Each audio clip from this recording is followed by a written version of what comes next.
Bismillahirrahmanirrahim. Assalamualaikum warahmatullahi wabarakatuh. Alhamdulillahirabbil alamin wa bihi nasta'in. Assalatu wassalamu ala Rasulillah sallallahu alaihi wasallam. Para pemirsa sekalian, alhamdulillah pada hari ini saya Ono Daryono Eskom, Kubu Desa Panyindangan Kulon, Kecamatan Sindang, Kabupaten Indramayu, bersama ini akan sedikit memberikan pencerahan dan pemaparan mengenai situasi dan kondisi di Desa Panyindangan Kulon, baik secara geografis, ekonomis, ataupun perkembangan secara agama dan juga pendidikan. Desa Panyindangan Kulon berada di Kabupaten Indramayu, tepatnya di Kecamatan Sindang, Jawa Barat, Indonesia. Secara keseluruhan, Desa Panyindangan Kulon dari segi penghasilan, penduduknya mayoritas berpenghasilan dari pertanian.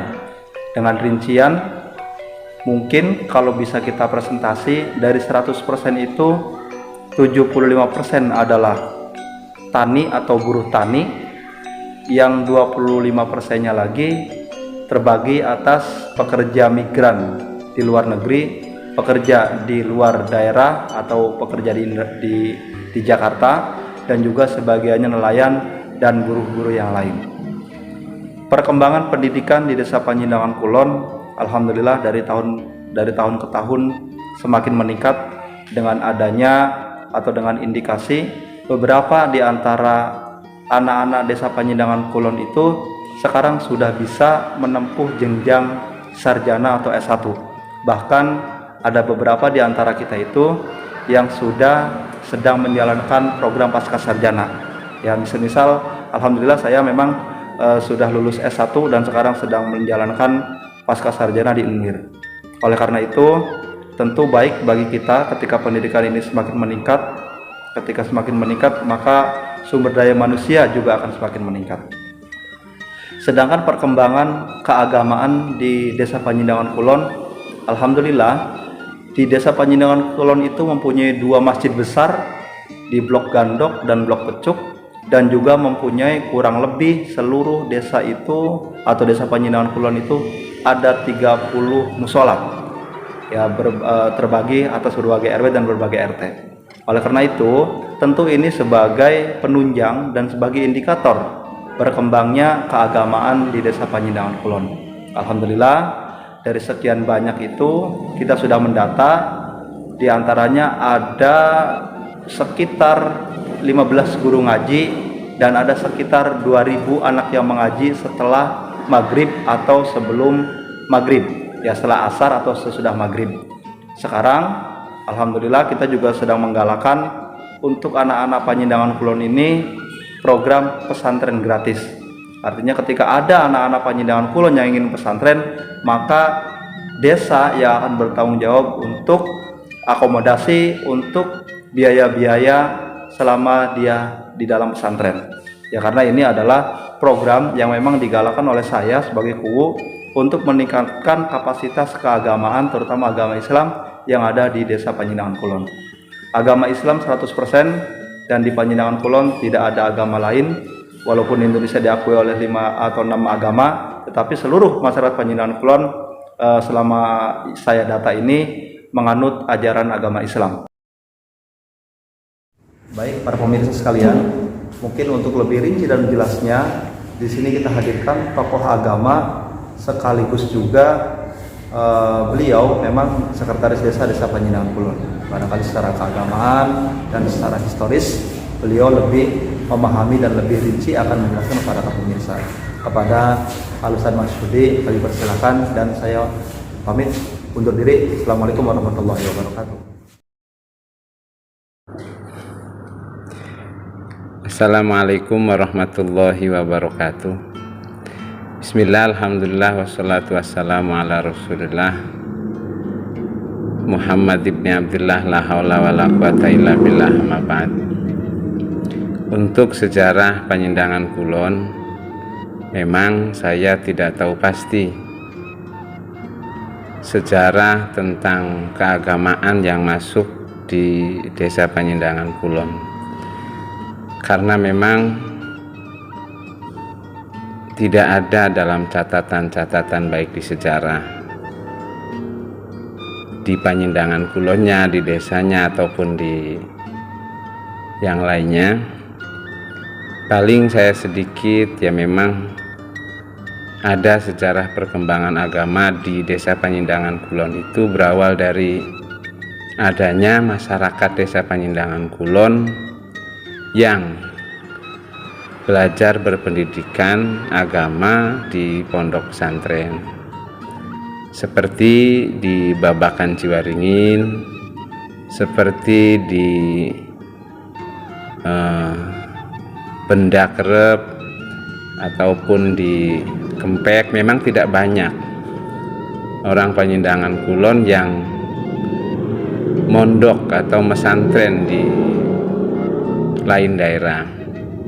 Jadi memang keagamaan di Desa Panyendangan Kulon memang sudah ada semenjak adanya desa ini. Adanya desa ini itu dari tahun 1918.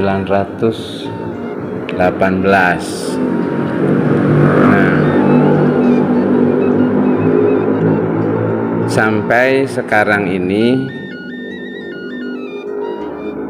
Desa Panyendangan Kulon desa yang masih terbilang kampung.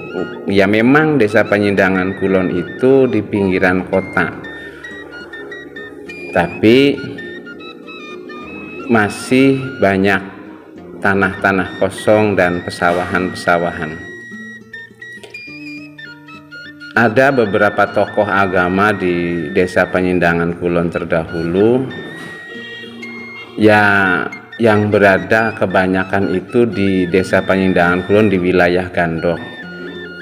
Panyendangan Kulon ini dibagi dua blok, ada blok Gandok dan ada blok Pecuk. Di blok Gandok itu memang lebih banyak perkembangan agama Islamnya dibandingkan di blok Pecuk.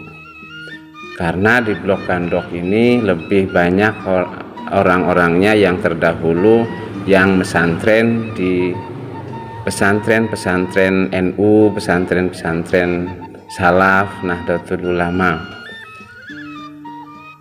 Nah, di Panyendangan Kulon ini melalui santri-santri kalong, sehingga mereka masyarakat sedikit mengenal agama dari santri-santri kalongnya. Santri kalong itu santri ngaji habis maghrib, dan sampai sekarang santri kalong atau ngaji yang habis maghrib itu masih terlaksana.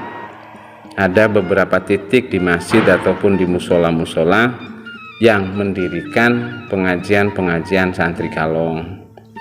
Ada yang namanya Kiai Fatoni juga orang dulu yang menyebarkan Islam di wilayah Gandok di sekitar tahun berapa ya? Tahun 60-an lah, tahun 60, tahun 50-an, sekitar itu. Dan sebelum Kiai Fatoni pun masih ada, dan saya tidak mengetahuinya untuk orang-orang terdahulu sebelum itu.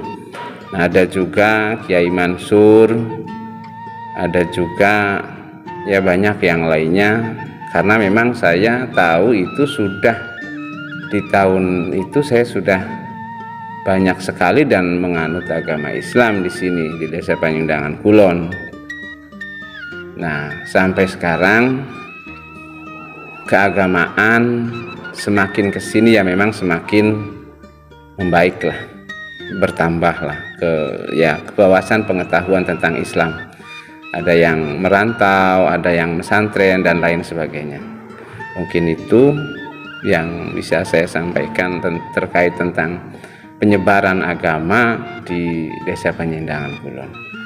Nah, memang di buku sejarah itu ada sejarah-sejarah tentang penyebaran Islam, ya salah satunya Syekh Syarif Hidayatullah yang mempunyai istri di Desa Babadan. Istri yang pertama, Syekh Syarif Hidayatullah, itu di dalam cerita mempunyai istri anaknya Ki Geden Babadan.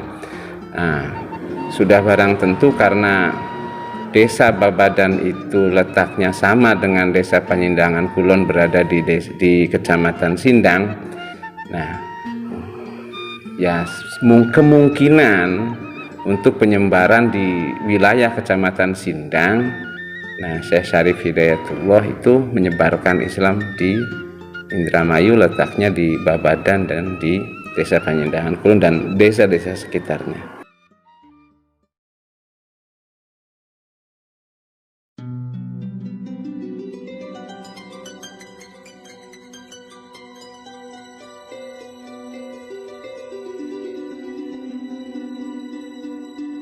Masjid Jami Baitur Rahman atau biasa yang disebut dengan Masjid Lawang Sanga. Masjid ini merupakan masjid kebanggaan masyarakat Penyindangan Kulon, khususnya Blok Pecuk. Masjid Jami Baitur Rahman didirikan pada tahun 1919 yang menjadi bukti masuknya peradaban Islam di wilayah Penyindangan Kulon. Di dalam sebuah cerita, Ki Geden Babadan memiliki seorang putri, kemudian menikah dengan Syekh Syarif Hidayatullah. Nah, dari situlah syiar-syiar agama mulai dikembangkan sampai masuknya peradaban Islam di wilayah Penyindangan Kulon.